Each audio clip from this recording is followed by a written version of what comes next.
Welcome back to Energetically You, where we talk all about optimal wellness, abundant and growth mindset, and confident decision making. I'm your host, Megan Swan, a wellness coach and consultant. I work with high performance humans, leaders, and modern companies to thread more wellness into their lifestyle and company culture.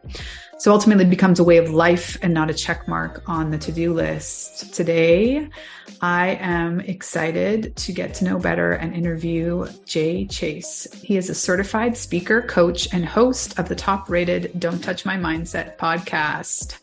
Jay is passionate about helping people overcome the self-manufactured limitations in thinking.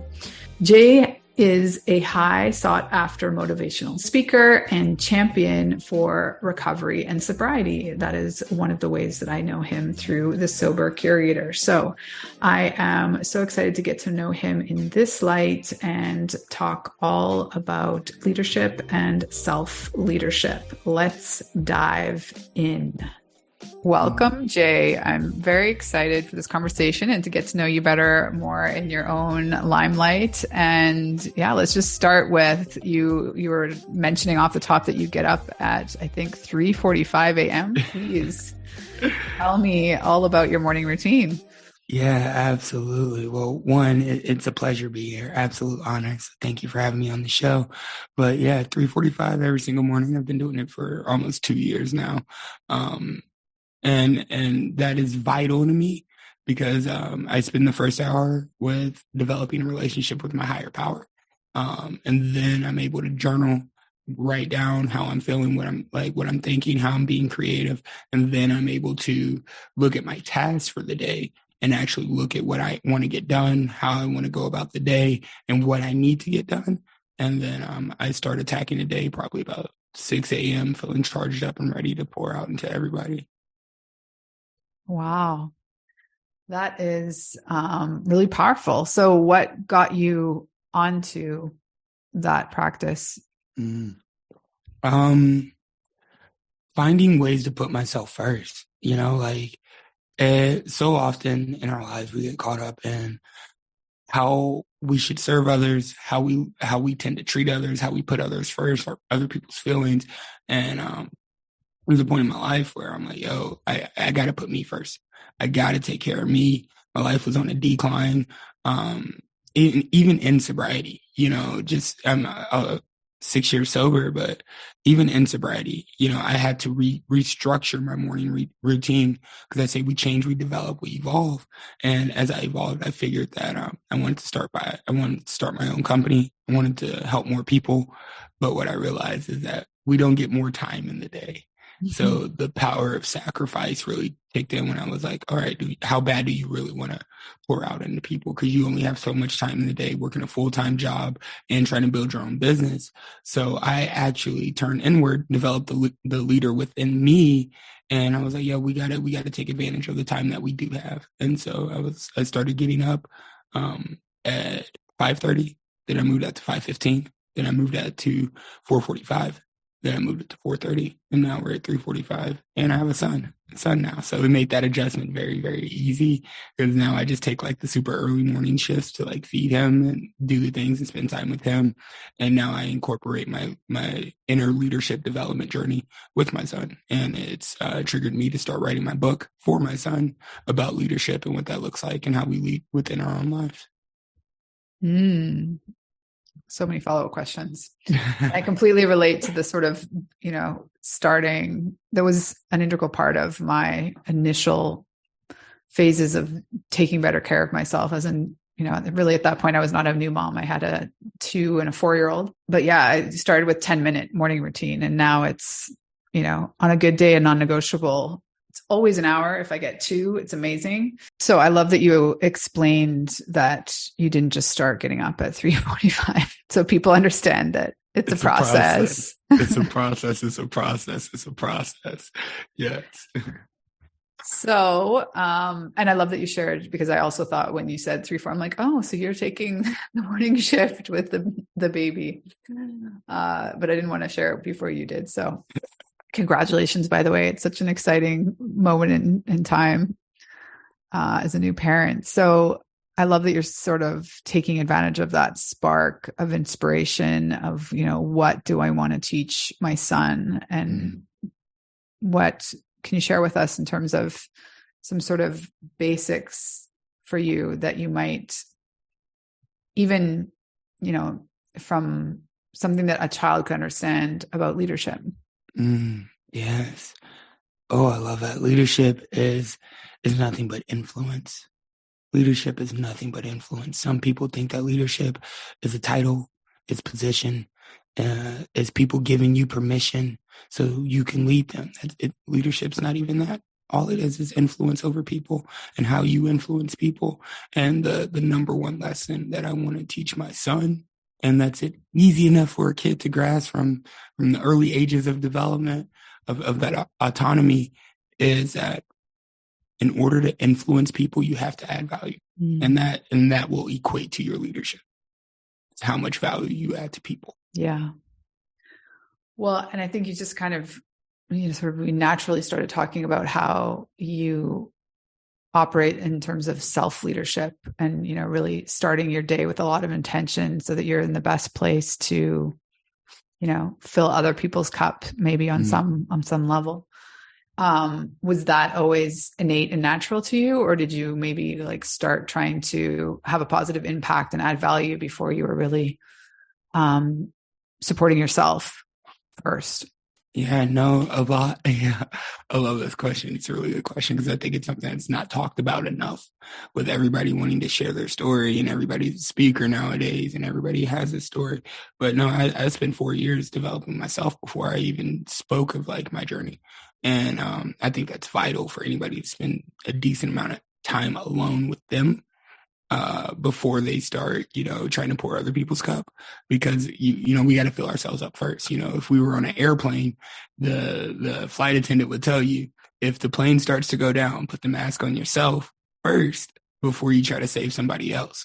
And so it's really looking at what do I need to overcome? And once I overcome that, then the people that I can help are the people that I used to be. Mm-hmm. So can you share maybe some of the threads of aspects of yourself you felt like you had to overcome or sit with or deal with, however you want to? Oh man, I don't even know if we got enough time on this podcast for all those things. I did say pick some. I love it. Shame, guilt, doubt, insecurities. My biggest thing is rejection. I follow through on commitments, controlling my emotions. But really, really, the biggest thing that I had to do was stop speaking without thinking. That's just I got to understand that my superpower is the encourager. My superpower is the leader. My superpower is giving and providing hope for others who don't have it. That's something I'm gifted with. And I had to stop using that strength overextended when I would find myself in an angry situation, when I wouldn't follow through on my commitments, when I would be met with rejection or not acknowledged for my accomplishments or not even getting a compliment. It's just who I am, that I would speak without thinking and ended up lashing out and hurting others. So those are things that I really had to overcome. This need for approval, this primary drive for interaction. When I get into conflict, I tend to attack. So I really had to I got things in me that sparked my leadership journey within. And now I can be this great, amazing man that people see. And now I can pour out, because these are the things that I've actually overcame by myself. And I can pinpoint them and know what I teach, know what I do, and know how I love on people. Yeah. The lashing out and the anger, I can relate to that one. Was it more of a mirror that was coming up, or was it really just something made you reflect personally differently on how you were showing up? Yeah. So in 2017, February 5th, I woke up in a jail cell. And I didn't know how I got there, didn't remember, blacked out right the night before. I was just drinking too much. And it's not the first time I woke up in a jail cell. So naturally, what I do when I wake up in a jail cell, I press this little button, right? You know what I mean? I got a routine at this point. I'm like, oh, okay, here we are again. But I push this little button. It's like, hey, what's my bond? no bond. I was like, whoa, hold up. This is the first time we ain't never had a bond. Normally I'd get in jail and I could just bond out. We'll deal with it later, down in court, lawyer, whatever. But no bond. I was like, yo, what did I do? Did I kill somebody? Did I what did I had no recollection of it. And I pressed the buzzer again and I said, yo, what's the charges? And they said, probation violation. And I felt like a weight was lifted off my shoulders. I was like, at least I know what I did. At least I know, what I'm facing. I know what I'm facing, right? And I was like, Jay's gone for 11 years. Well, luckily it didn't go that way. I spent like 27 days in county, and then I spent 5 months in prison for like a shock. They wanted to show me what my life would be like if I kept leading the way that I was leading. And I was like, absolutely, I get it. And but during those 5 months of being isolated by myself in prison, I really had to confront me. And I had to ask myself, Jay, why are you so angry? Like, who are you angry at? And then when I really started getting down to it, am I angry at somebody or with somebody or this situation? I was angry at the things that I let people have power over me for, like my father, my mother, my sister. So I just started forgiving. I started forgiving myself for letting myself down, for leading myself down this road, for making the decisions that I've made because I was lashing out. And then it really made me think that I was only reacting because of the relationships and the anger that I held within the relationships that I had with everyone around me, not just family members, but friends, the people that I felt important to me. It's just how I treated them. And I was like, wow, this only happened when I drank. And so I literally had to turn inward, confront me, ask myself who I was angry at. When it came down to it, I was angry at myself because I wasn't making the best decisions for myself, nor leading my life in the right direction that I wanted to lead it, or living up to the potential that I've been blessed with. So then I'm like, okay, from here on out, I vow not to lash out, not to be angry, but to be a good person and work on myself and put myself first. So can you speak maybe more to, like, is that just all an internal dialogue, or do you come to that through journaling? Like, are there tools that you use to help yourself, reflect more deeply? Yeah. She said, make it practical. I need some practical steps. What can we do? I love it. I read a book called The Power of Forgiveness. A lot of people talk about self-care. A lot of people talk about your self-care routine. A lot of people talk about self-love. I don't believe you can get to any of those things until you go to self-forgiveness.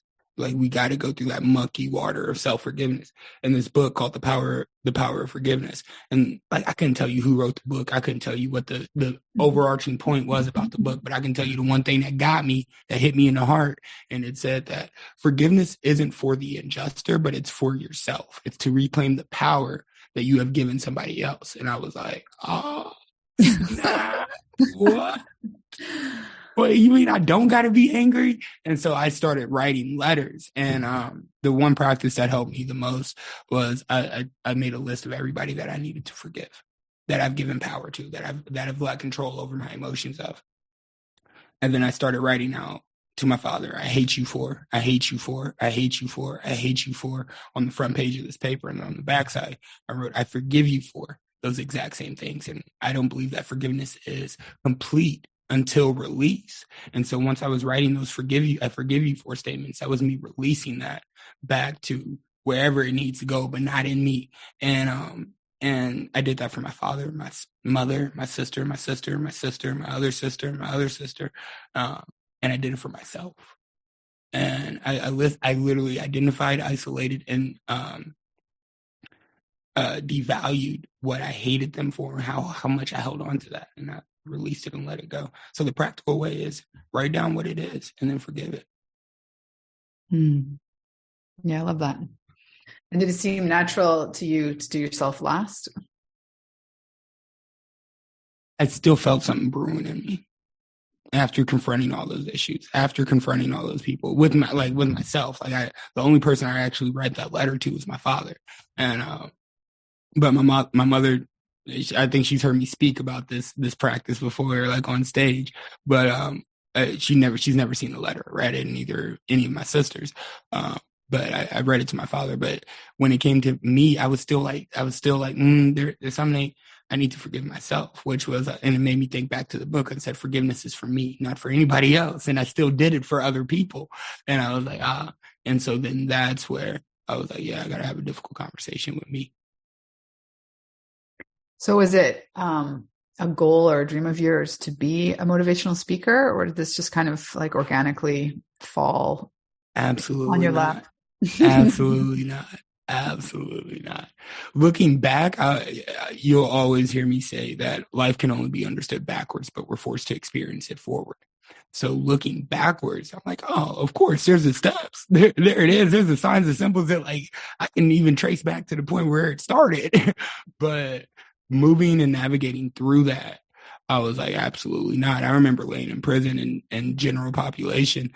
This guy would get up every single night, tall, like big white dude, tattoos all over his head, all over his body.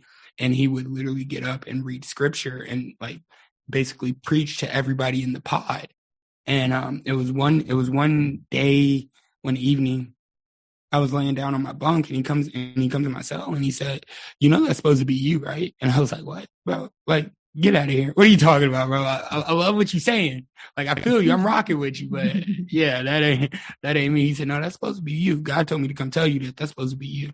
And I'm leaving. I'm not going to be here no more. I'm getting transferred. And so I need you to keep this going. And I was like, yeah, all right.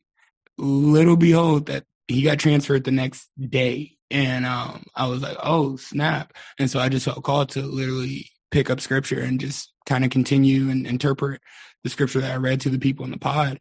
Through then, that was the first time I ever like got in front of people and spoke. And like it felt natural. I'm like, yo, there ain't nobody listening to me. I'm trying. I'm out. You know, I'm really trying. So I kept it up.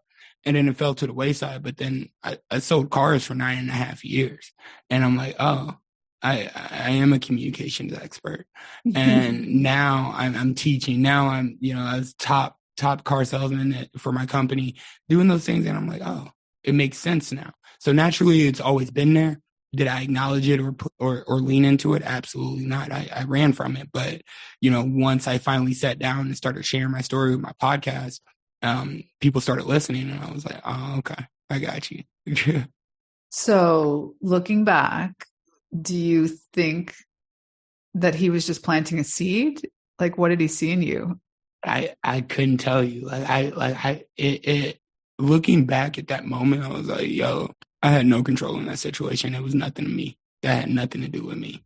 That was the conversations that I was having with myself, the prayers I was praying, like I was just like, all right, cool. Like at this point, I have surrendered to all that I know and I had no control. Being in a place of like no control at all.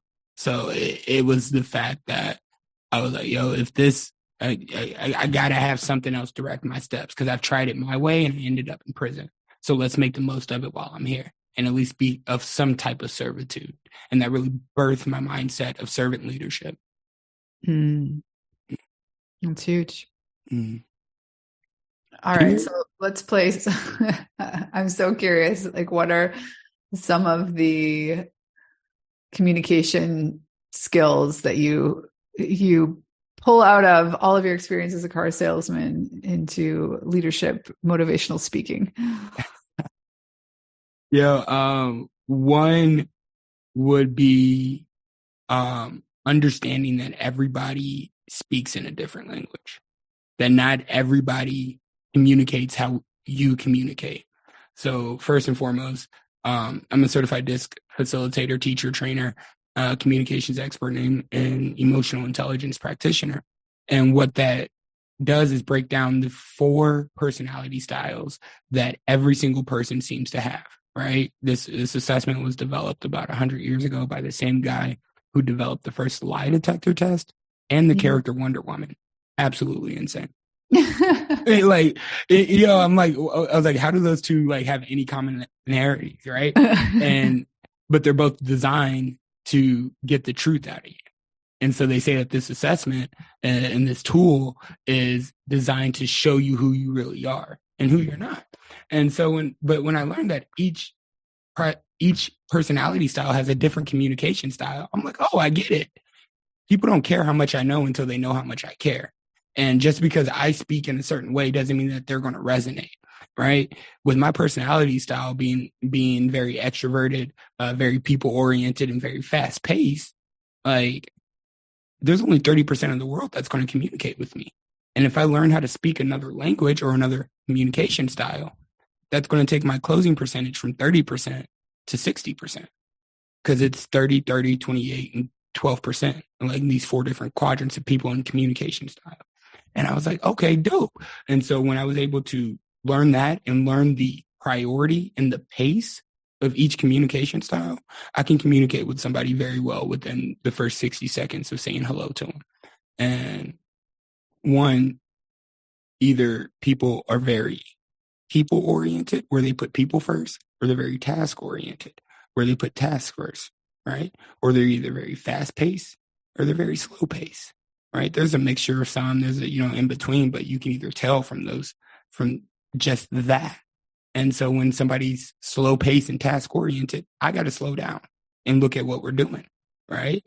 Because I'm people oriented and fast paced. That's going to be right there. Abrasive. So, right. So it's adaptability. The biggest thing that I teach is adaptability, being able to adapt to different communication styles. Brilliant. Love that answer. Yeah. So what, I guess, about fatherhood has surprised you so far? Oh man. How looking at my child made me realize, even as adults, we're just big babies. When we get hungry, we scream, right? When we're not getting our needs met, we throw a fit. It takes a level of self-awareness. There's a statistic out there, if you believe statistics or not, that 15% of people are actually self-aware. And that's cognitive of thinking, behavior, communication, and emotional intelligence, self-regulation and social regulation, social awareness and self-awareness. And so when looking at my child and knowing that he is completely dependent on me, his mother, and to meet those needs, that he's in not any type of control, is how I should be leading life. Not trying to control things, but more of adding value to wherever I find myself and depending on the relationships around me to maximize and leverage the opportunity. Good answer. All right. So let's I want to talk a little bit about your podcast. Again, was that something that kind of just fell into your lap, or did it sounded fun, or how did that start? Complete challenge, man. This is why I always talk about your environment. I hosted a Bible study for about a year at my house and in my home for people who just wanted to develop a relationship with God. And that's what I did. I didn't go to church. I'm not very religious, but I'm very spiritual in touch with my relationship with my Creator. And I was hosting a Bible study, and my friend, who I've known since high school, junior high, was coming, and beautiful things were happening. Like, he's never even picked up a Bible, and he's in there reading verses, right, in my living room. I'm like, yo, this is crazy. Like, I'm the furthest thing from a pastor, right? And I'm like, yo, this is crazy, right? And one day after Bible study, he said, Jay, man, because I kind of facilitated it, like trainer naturally style. I didn't know it, but he said, Jay, you got an amazing testimony. You got an amazing story, man. I think so many people would benefit from hearing it. And he goes, I think you should start a podcast. And I laughed at him. The same thing I did with dude in the prison. And I laughed at him. I was like, yeah, right, a podcast. I was like, yo, if you show me how to create a successful podcast within with a plan, a strategy, like, you show me how to do it, I'll do it in 30 days. And 2 days later, he shows up with a handwritten business plan on how to create a successful podcast. And I was like, dope, I'll see you in 30 days. And 30 days later, I released the first 4 episodes of my podcast. And now, heading into 2023, I have one of the top rated mindset podcasts to follow in 2023. So that's amazing. Congratulations. Thank you. It is very, very interesting how it plays out. But yeah, definitely something that was not planned. It was kind of like laughed at again. Like, no way. And it's continues to be sort of a labor of love. Like, how do you look at your process in at creating content for it? I have developed a lot within since starting it. And this is why I always say that we're always evolving, we're always developing. Because now it's not about me anymore. First, my story was about me. At first, it was my story. At first, it was, this is the pain that I felt. Well, now I look at it like, just because I got cut on my leg and you got cut on your arm doesn't mean that we felt pain any differently. People are listening. I believe that your story has the power to change someone's life. So now I interview people from all over the world. Now I continue to put out episodes because there's people who have directly reached out to me and said that I've helped them. And as I pray every single morning at 3:45 to not be in control, but to be effective, it shows the return on my investment. Last question. We started off talking about leadership really just being influence. So what are you trying to influence at the moment? Yeah. Honestly, I am literally looking for leaders to add value to. I'm like constantly looking for leaders to add value to. I call it the Maxwell theory. So a huge inspirator of mine is John C. Maxwell, right? And #1 leadership development coach. He's literally trained leaders from every single country in the world. I mean, just when you think of every single country, he has trained leaders from that country. And phenomenal guy. And he made a vow to serve 11 leaders, to be available for him for free whenever he wants to. And so I call it the Maxwell theory of every time I book a client, I have to find a client or find a leader to serve for free.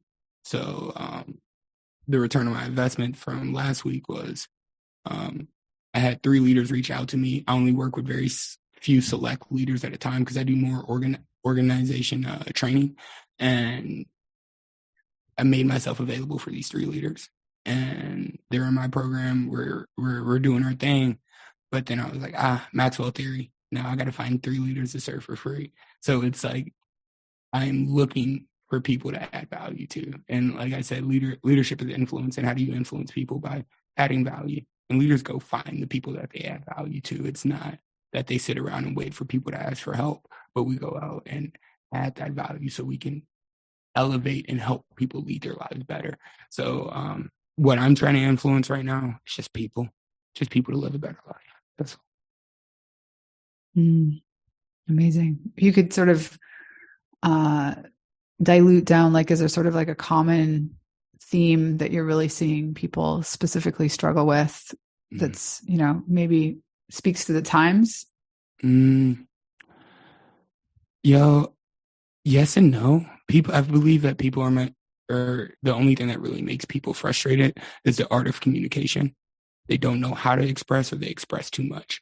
Either their priorities is clashing with somebody else's priority, or their pace is clashing with somebody else's pace, whether that's people and task or whether that's slow and fast. So what I believe that all conflict boils down to communication. What are you trying to get across, and what is coming across? And so when it comes to developing leaders, the only problem is just take the time to listen to someone. Like, as much of a great speaker am I, and like as much of an influencer that I am, and a leadership development coach, and working with all these companies and helping people achieve success, I listen to them. The first thing I ask somebody is, talk to me about your failures. That's my first leadership question. When anybody brings me in and anybody wants to work with me, say, talk to me about your failures.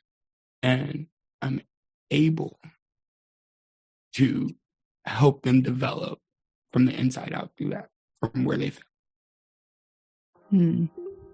Yeah. Well, thank you so much for this conversation. Yeah, this has been phenomenal. Thank you for having me. This is a joy. We'll share all the ways to connect with you, but is there anything specific you want to point people to? Just thejchase.com. You can find all the stuff there. All the features, where the events are, everything. thejchase.com. You'll be able to find it all.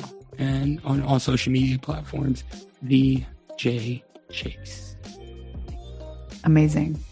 Well, thank you so much for your time. And we'll be in touch soon.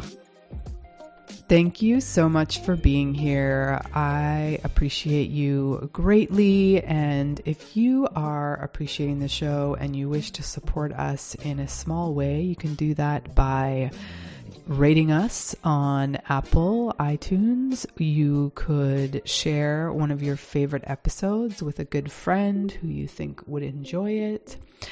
And you can subscribe to the show. All those things help us get more eyes on the podcast. So if you want to connect with me, you can find me on all platforms at Megan Swan Wellness. You can check out the website, meganswanwellness.com. I hang out mostly on Instagram and LinkedIn, so please drop me a message and tell me what was your major takeaway from the show. Have a beautiful week wherever you are in the world. Sending my love.